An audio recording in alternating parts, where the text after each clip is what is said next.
പട്ടാമ്പി പാലം അടച്ചിരിക്കുകയാണ്. അതുമാത്രമല്ല, പട്ടാമ്പിയുടെ പരിസര പ്രദേശങ്ങളിലെ മുഴുവൻ ഭാഗങ്ങളിലും അല്ലെങ്കിൽ പല ഭാഗങ്ങളിലും വെള്ളം കയറിയിട്ടുണ്ട്. ചെറിയ ചെറിയ വഴികളെല്ലാം തന്നെ ദൃശ്യങ്ങളാണ് നമ്മൾ കണ്ടുകൊണ്ടിരിക്കുന്നത്. ഒരു ഫയർഫോഴ്സ് ഒരു പാലത്തിൽ കൂടെ പോകുന്ന ദൃശ്യമാണ് കാണുന്നത്. അതുപോലെ തന്നെ ഷൊർണൂർ പഴയൊരു മറ്റു പാലം തകരുന്നൊരു ദൃശ്യമുണ്ട്. അതൊക്കെയാണ് നമ്മൾ കാണുന്നത്. നമുക്ക് റിപ്പോർട്ട് ചെയ്തിരിക്കുന്നത് അസ്ക്രലിയാണ്, പട്ടാമ്പിയിൽ നിന്നും അസ്ക്രലി. അപ്പോൾ നമുക്കതിൻ്റെ വീഡിയോയിലേക്ക് പോകാം. വിവിധ ഭാഗങ്ങളിൽ നിന്നും വെള്ളം കയറിയ ഭാഗങ്ങളാണ് നമ്മൾ കണ്ടുകൊണ്ടിരിക്കുന്നത്.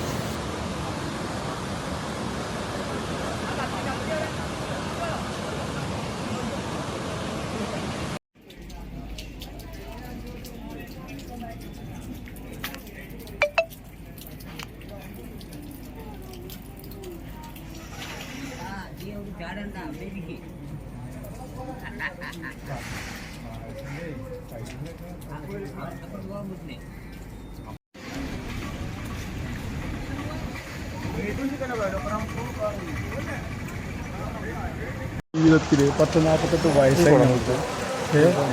ഈ 10-48 വയസ്സിൻ്റെ ഇടയിൽ